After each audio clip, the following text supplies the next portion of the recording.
la dernière escapade. Un grand château bien vieux aux murs très élevés.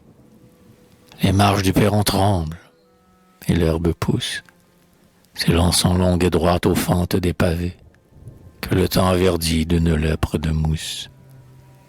Sur les côtés, 2 tours, l'une en chapeau pointu, sa main ici dans les airs, l'autre est décapitée.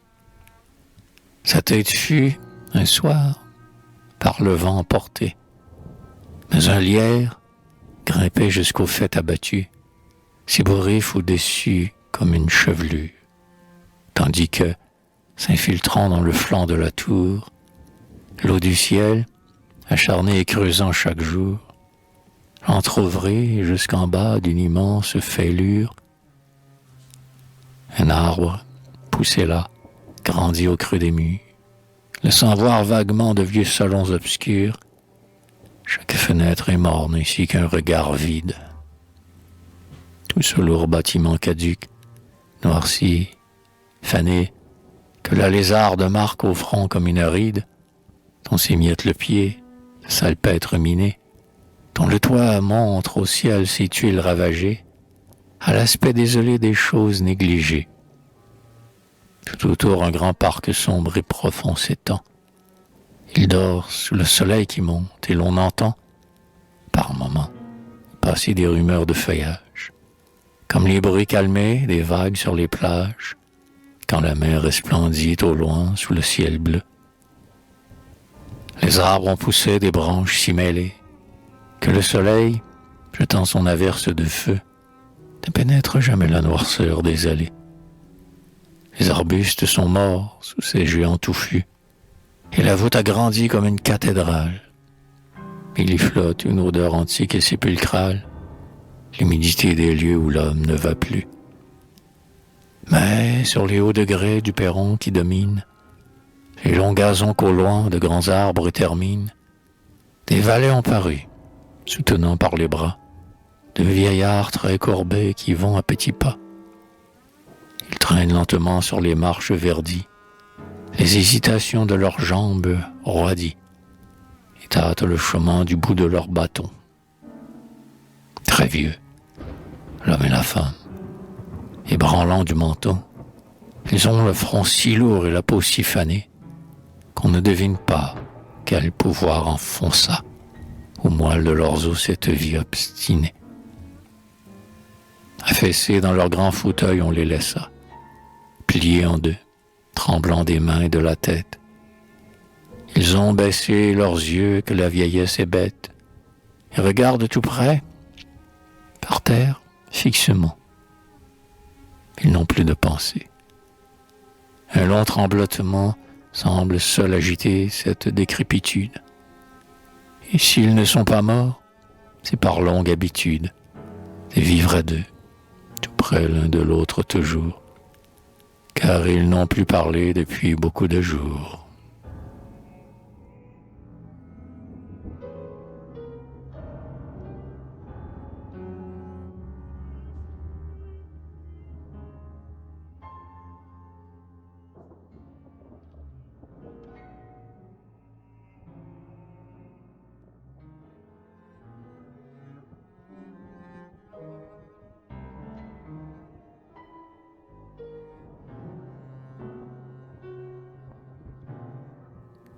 Mais un souffle de feu sur la plaine s'élève. Les arbres dans leurs flancs des frissons de sève, car sur leur front troublé le soleil va passer. Partout la chaleur monte ainsi qu'une marée, et sur chaque prairie, une foule dorée de jaunes papillons flotte et semble danser. Épanouie au loin, la campagne grésille. C'est un bruit continu qui remplit l'horizon, car affolé dans les profondeurs du gazon, le peuple assourdissant des criquets s'égosille. Fièvre de vie enflammée accourue, et rajeuni, tout blanc dans la chaude lumière, ainsi qu'au premier jour d'un passé disparu, le vieux château reprend son sourire de pierre. Alors les deux vieillards s'animent peu à peu. Ils clignotent des yeux et, dans ce bain de feu, Les membres desséchés lentement se détendent. Leurs poumons refroidis aspirent du soleil, et leurs esprits, confus comme après un réveil, s'étonnent vaguement des rumeurs qu'ils entendent. Ils se dressent, pesant des mains sur leurs bâtons. L'homme se tourne un peu vers son antique ami, la regarde un instant et dit « Il fait bien bon ». Elle, levant sa tête encore tout endormie, et parcourant de l'œil les horizons connus, lui répond « Ouais, voilà les beaux jours revenus. » Et leur voix est pareille au bêlement des chèvres. Des gaietés de printemps rident leurs vieilles lèvres.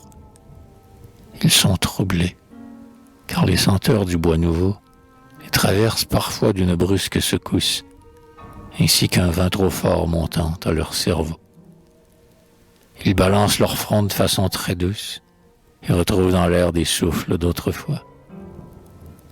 Lui, tout à coup, avec des sanglots dans la voix, « C'était un jour pareil que vous êtes venu, au premier rendez-vous, dans la grande avenue. » Puis ils n'ont plus rien dit. Mais leur pensée amère remontait au lointain souvenir du jeune âge, ainsi que deux vaisseaux, ayant passé les mers, s'en retournent toujours par le même sillage. Il reprit, « C'est bien loin, cela ne revient pas. Et notre banc de pierre, au fond du parc, là-bas. » La femme fit un saut comme d'un trait blessé. « Allons le voir ?» dit-elle, et la gorge pressée. Tous deux se sont levés soudain d'un même effort. Couple prodigieux dont il est grêle et pâle.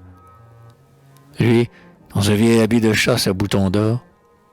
Elle, sous les dessins étranges d'un vieux châle.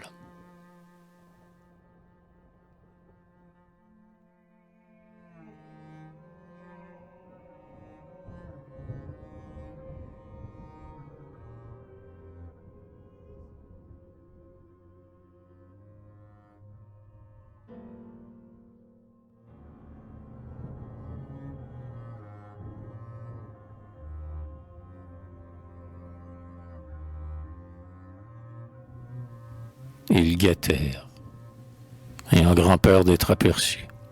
Et puis, voûtés, avec le dos rond des bossus, humbles d'être si vieux quand tout semblait revivre, ainsi que des enfants, ils se prirent la main et partirent, barrant la largeur du chemin. Car chacun oscillant un peu, comme un homme ivre, heurtait l'autre d'un coup d'épaule quelquefois, et des zigzags guidaient leur douteux équilibre. Leurs bâtons supportant chaque bras restés libres, trottaient à leur côté comme deux pieds de bois. Mais, d'arrêt en arrêt, dans leur course essoufflée, ils gagnèrent le parc et puis la grande allée. Leur passé se levait et marchait devant eux.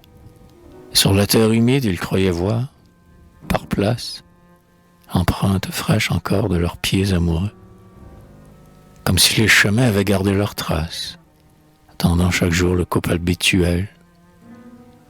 Ils allaient, tout chétifs, près des arbres énormes, perdus sous la hauteur des chênes et des ormes qui versaient autour d'eux un soir perpétuel.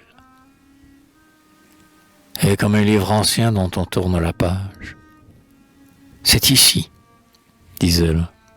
L'autre disait « C'est là, la place où je baisais vos doigts. »« Ouais, la voilà. »« Vos lèvres ?»« Ouais, c'est elle. » Et leur pèlerinage, de baiser en baiser sur la bouche ou les doigts, continuait ainsi qu'un chemin de la croix.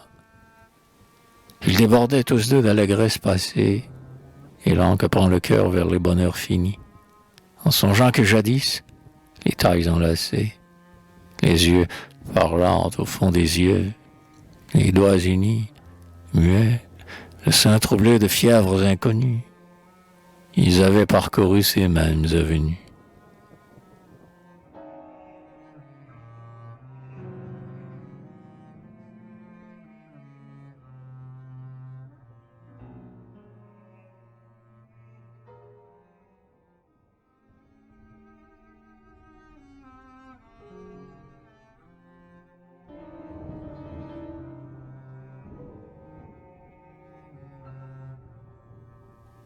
Le banc les attendait, moussu, vieilli comme eux.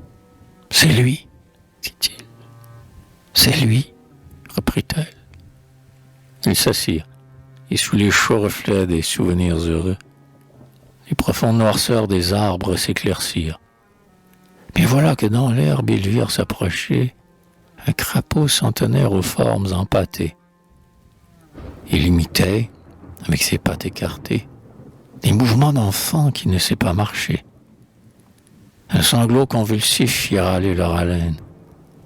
Lui, le premier témoin de leurs amours lointaines, qui venait chaque soir écouter leurs serments, et seul il reconnut ses reliques d'amant, car attend sa démarche épaisse et patiente, gonflant son ventre, avec des yeux ronds attendris, contre les pieds tremblants des amoureux flétris, il traîna lentement sa grosseur confiante. Il pleurait. Mais soudain, un petit chant d'oiseau partit des profondeurs du bois. C'était le même qu'ils avaient entendu 80 ans plus tôt.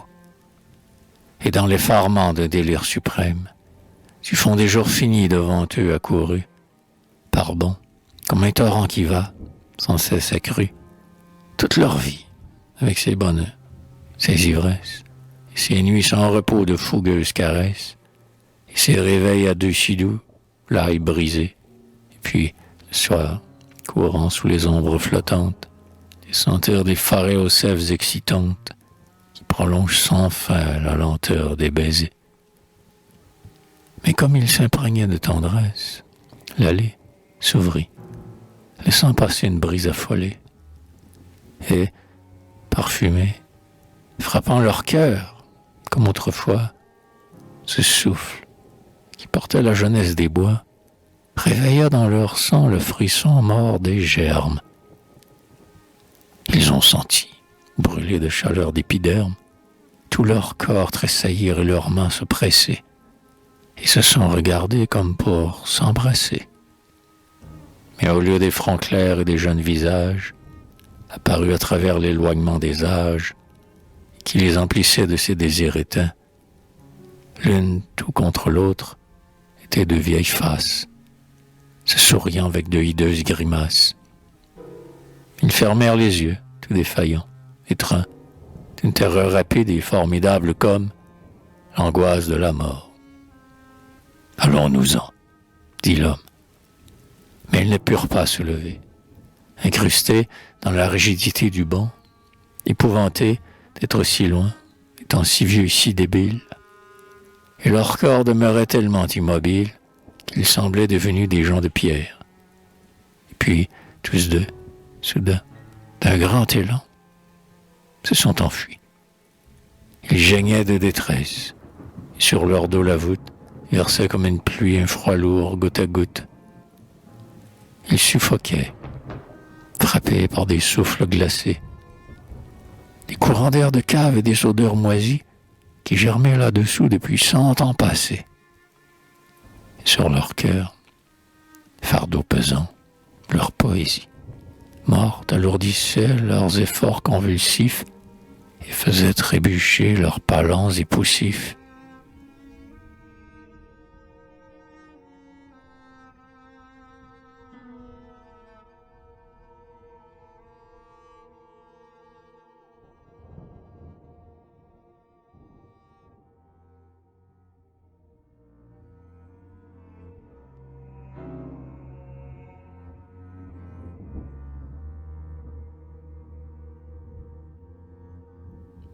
La femme s'abattit comme un ressort qui casse.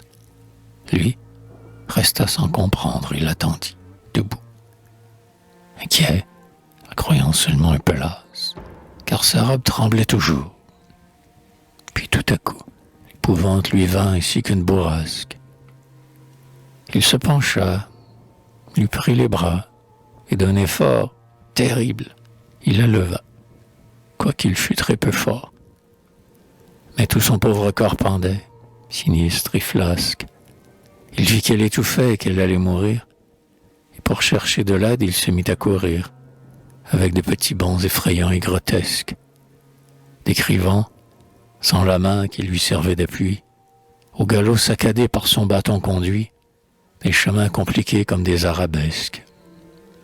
Son souffle était rapide et dur comme une toux. Mais il sentit fléchir sa jambe vacillante, si molle qu'il semblait danser sur ses genoux. Il heurtait au tronc noir sa course sautillante. Les arbres jouaient avec lui, le poussant, le rejetant de l'un à l'autre et paraissant, s'amuser lâchement avec cette agonie.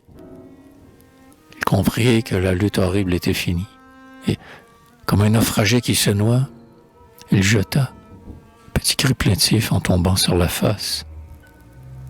Faible gémissement qu'aucun vent n'emporta. Il entendit encore, quelque part dans l'espace, les longs croassements lugubres d'un corbeau, mêlés au son lointain d'une cloche cassée. Et puis tout bruit cessa. L'ombre épaisse et glacée s'appesantit sur eux, lourde comme un tombeau.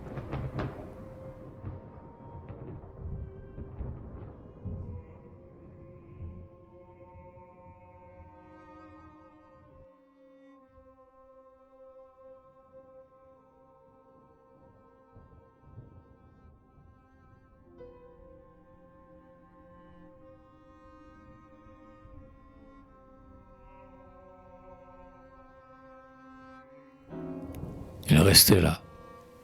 Le jour s'éteignit. Les ténèbres emplirent tout le ciel de leur rôle funèbre. Il restait là, roulés comme deux petits tas de feuilles, grelottant leurs fièvres acharnées, si vagues dans la nuit qu'on ne les trouva pas. Ils formaient un obstacle aux bêtes étonnées, en barrant le sentier tracé de chaque soir. Les unes s'arrêtaient, timides, pour les voir. D'autres les parcouraient ainsi que des épaves. Des limaces rampaient sur eux, traînant leur bave. Des insectes fouillaient les replis de leur corps, et d'autres s'installaient dessus, les croyant morts. Mais un frisson bientôt courut par les allées. Une averse entr'ouvrit les feuillages flagellés, ruisselant et claquant sur le sol avec bruit. Et sur les deux vieillards qui grelottaient encore, la pluie, en flots épais, tomba toute la nuit. Puis, lorsque reparut la clarté de l'aurore, sous l'égout persistant des hauts feuillages verts, on ramassa, tout froid en leurs habits humides, de petits corps sans vie, effrayants et rigides, ainsi que les noyés qu'on trouve au fond des mers,